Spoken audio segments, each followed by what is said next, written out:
warahmatullahi wabarakatuh. Salam sejahtera untuk kita semua. Bapak Ibu, pertama-tama saya ucapkan terima kasih banyak atas kehadiran Bapak dan Ibu untuk mengikuti kegiatan rapat di pagi hari ini. Kemudian sebelumnya juga mohon maaf, tadi rapat kita melalui Zoom meeting ternyata ada kendala, kita ubah dengan program Meet ya, program Meet. Ada beberapa hal yang ingin saya sampaikan kepada Bapak Ibu semua sehubungan dengan adanya beberapa kegiatan yang akan dilaksanakan,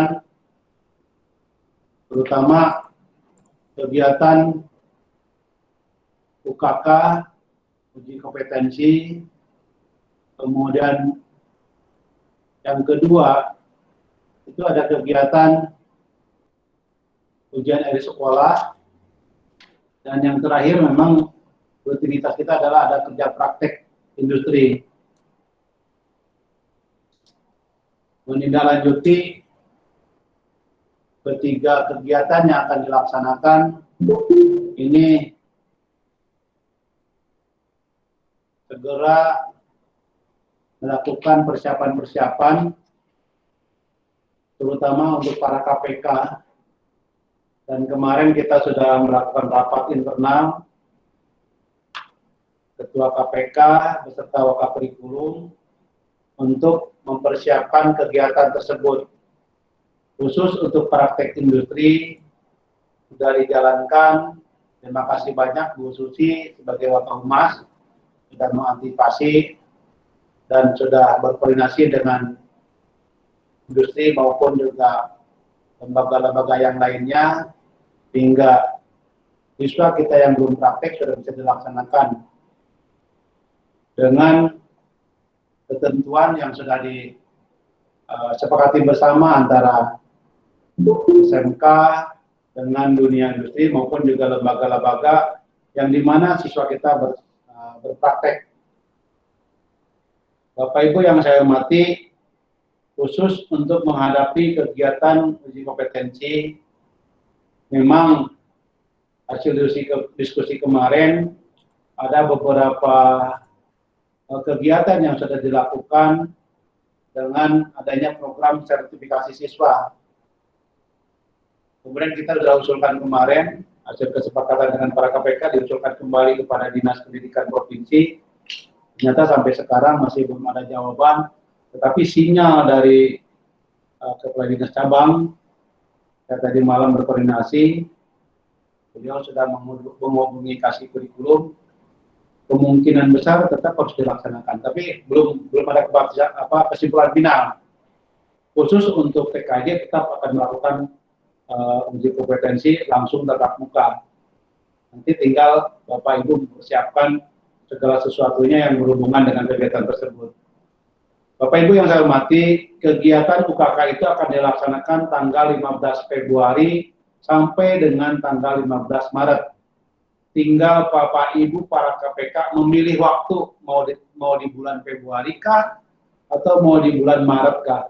Terserah Bapak Ibu kesiapannya, tetapi dari provinsi menyiapkan waktu dari mulai tanggal 15 Februari sampai dengan tanggal 15 Maret atau kalau nggak salah sampai tanggal 23 Maret. Itu waktu yang sudah dipersiapkan di dalam jadwal yang sudah di-share oleh Kepala Dinas Provinsi. Tinggal kita mempersiapkan diri untuk melakukan UKK itu di bulan apa. Untuk itu, ada beberapa hal yang harus diperbaharui, terutama dengan jadwal, karena kita sadari Bapak dan Ibu, terutama guru-guru produktif, bahwasanya dengan masa pandemi seperti ini, kita yakin sendiri bahwasanya kemampuan keterampilan anak-anak kita perlu diasah kembali, sehingga memerlukan waktu khusus. Karena keterampilan itu harus dilakukan memang, tidak bisa didata secara secara online, cukup sulit secara online. Khusus untuk program kompetensi seperti TKJ itu tidak bisa, tetap harus melakukan latihan-latihan karena ada beberapa alat yang harus memang dia kuasai. Sehingga saya sampaikan kepada Pak Ipul, Wakil Kurikulum, buat jadwal sistem blok. Nanti akan dijelaskan oleh Pak Ipul bagaimana sistem blok. Sehingga diharapkan dengan sistem blok ini, kita bisa memberikan ruang waktu kepada siswa untuk pelatihan kompetensi, pelatihan keterampilannya, sesuai dengan bidangnya. Kalau memang itu TKJ ada bongkar pasang komputer kan tidak mungkin kalau hanya online saja. Tetap dia harus melakukan bagaimana tata cara bongkar pasang di peralatan komputer. Misalnya seperti itu. Apalagi kalau di teknik Bapak dan Ibu nggak bisa. Bongkar baut, misalkan pasang baut, pasang busi misalkan, atau kelistrikan, nggak bisa kalau nggak praktek. Atau hanya online saja nggak mungkin. Karena kalau salah kabel aja masangnya batal. Nah itu sebenarnya sehingga sistem blok ini kita akan coba di SMP Negeri 1 sehubungan dengan adanya kegiatan persiapan kegiatan UKK. Karena kita menyadari hampir 1 tahun anak kita tidak pernah melakukan praktek langsung. Sementara ada beberapa pokok bahasan atau beberapa kompetensi yang mutlak harus dilakukan praktek secara langsung. Nah ini mungkin informasi ini perlu saya sampaikan kepada Bapak Ibu, terutama guru produktif maupun juga guru adaptif normatif, supaya visinya sama, pahamnya sama. Bagaimana tata cara pengaturan proses pembelajarannya nanti akan disampaikan oleh Pak Ipul. Jadi tidak ada satupun yang terganggu sebenarnya. Cuman mekanismenya aja. 1 minggu ini khusus belajar tentang program kejuruan. Seminggu berikutnya adaptif normatif akan seperti itu. Memang di beberapa kompetensi tertentu di bidang pertanian misalkan, itu memang tidak ada yang harus terlewatkan karena satu kegiatan kompetensi hari itu harus selesai. Sama seperti contohnya misalnya membuat roti. Tidak mungkin membuat roti tuntas dalam waktu 1 jam. Dari mulai dia menyiapkan bahan, dari mulai dia menyiapkan adonan, sampai dia juga membakar, sampai dia juga mengemas. Sehingga waktu itu yang paling efektif yaitu dengan sistem blok. Sama mungkin memijahkan ikan. Memijahkan ikan itu dari persiapan pagi hari kolam, kemudian persiapan induk, sampai persiapan untuk tempat pemijahan, sampai juga menyiapkan penetasan telurnya. Itu kurang lebih dari pagi sampai ke pagi lagi. Dan memijahkan itu tentu rata-rata di pagi hari jam 1 sampai jam 4 subuh. Nah itu tidak bisa kita ganggu waktu itu, karena tidak mungkin ikan mau mijah, kita hentikan, kan seperti itu. Maka digunakanlah sistem blok. Itu Bapak dan Ibu yang perlu saya sampaikan kepada Bapak dan Ibu, sehingga untuk semester 2 ini ada beberapa perubahan jadwal kegiatan pembelajaran Ibu menjadi sistem blok. Nah ini perlu saya tekankan, nanti Pak Ipul yang akan menjelaskan bagaimana sistem blok itu akan dilakukan di semester genap ini. Kemudian bagi Bapak dan Ibu, saya mohon dengan segala hormat kepada Bapak Ibu guru produktif, nanti masing-masing KPK akan melakukan kegiatan rapat di internalnya masing-masing, kemudian membahas langkah-langkah apa yang dilakukan ke depannya. Kemudian kalau memang informasi dari Kepala Dinas ternyata harus dilakukan UKK, mau tidak mau, Bapak Ibu juga membuat kepanitiaan, kemudian kompetensi apa yang mau diujikan, Bapak Ibu yang mengaturnya.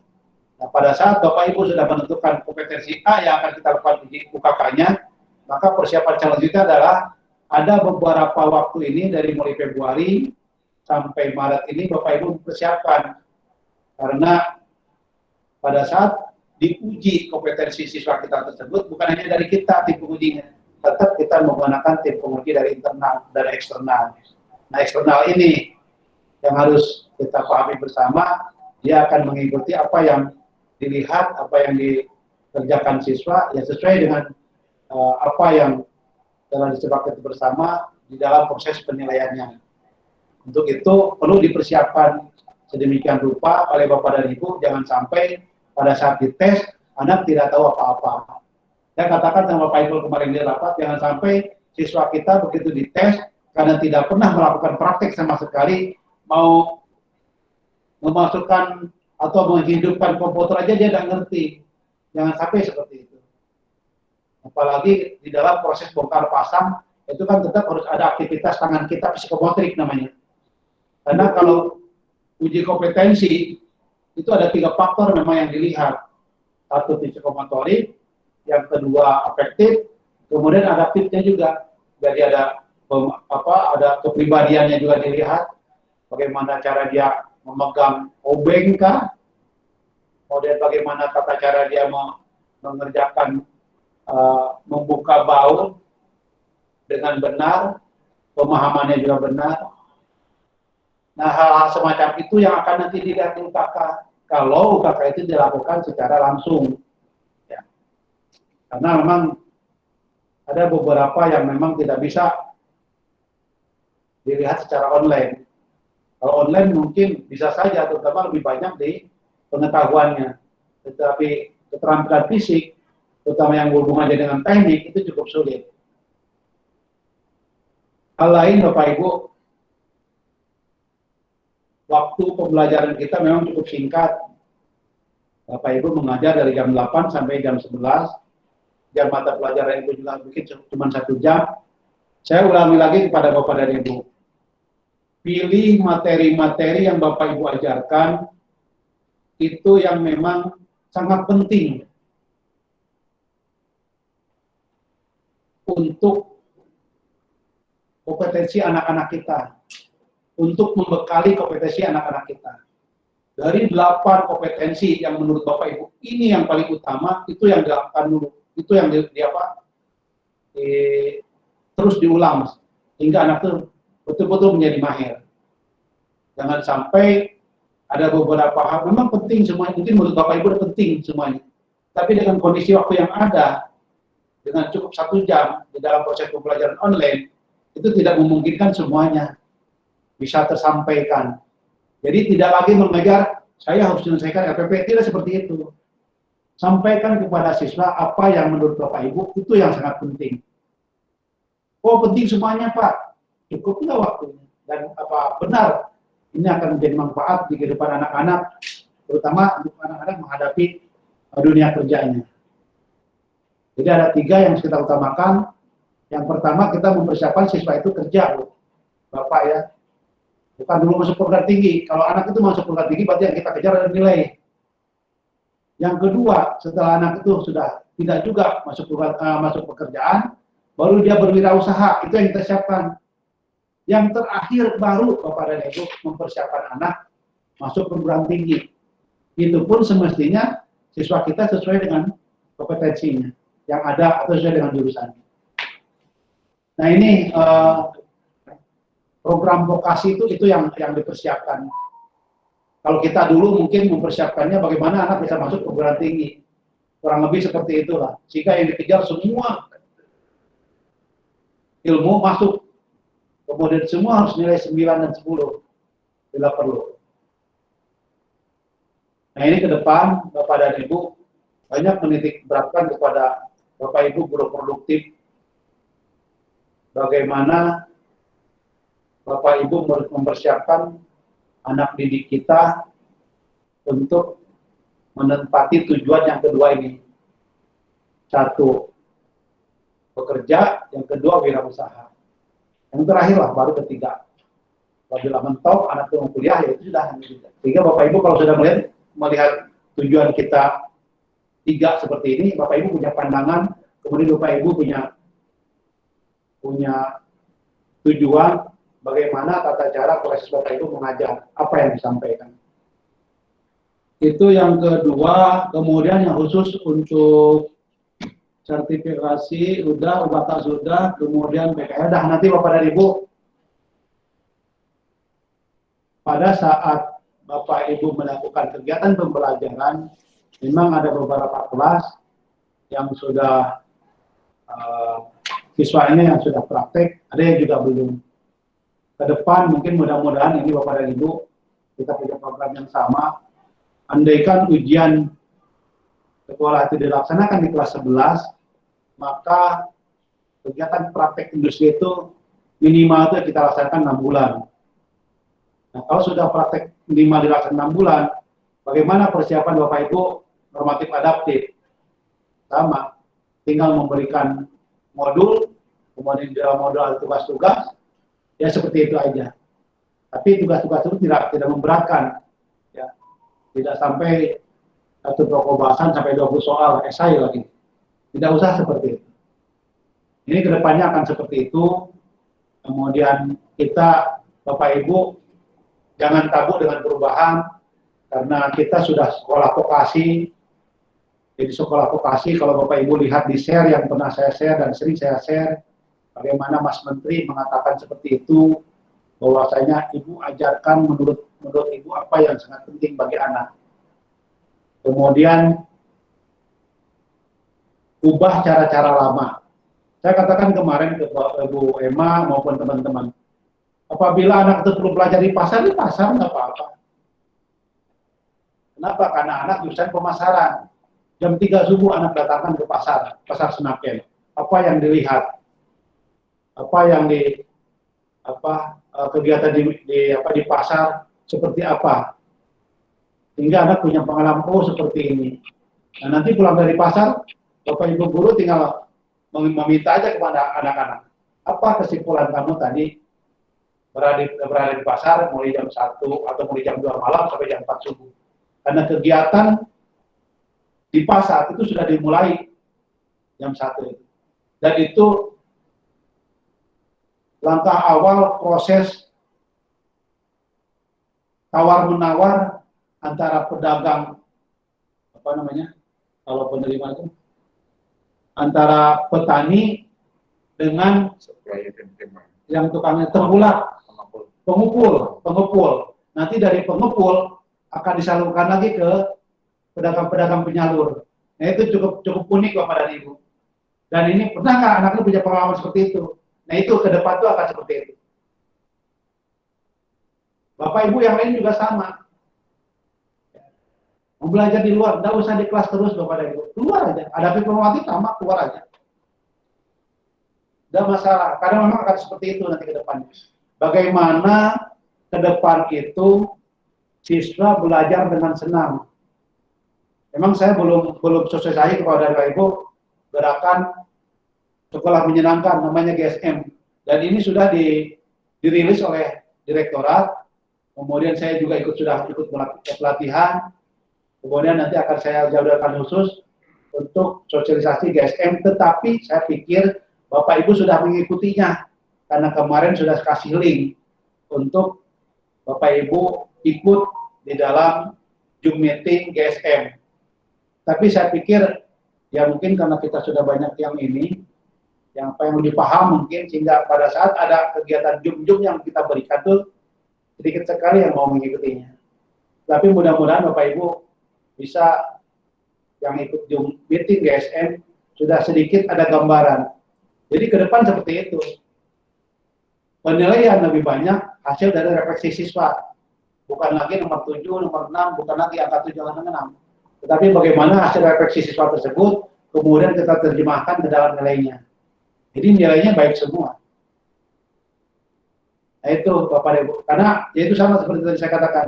Kalau anak pergi ke pasar, kalau dia melihat transaksinya ikan, pasti dia akan cerita ikan. Tapi kalau anak itu disuruh ke pasar, kemudian berhubungan dengan pedagang sayuran, dia akan cerita sayuran. Tapi tadi, kalau disimpulkan, prinsipnya akan sama. Tidak ada yang salah, jawabannya tidak ada yang salah. Tapi benar semua. Kenapa? Karena mereka membidangi dalam masing-masing.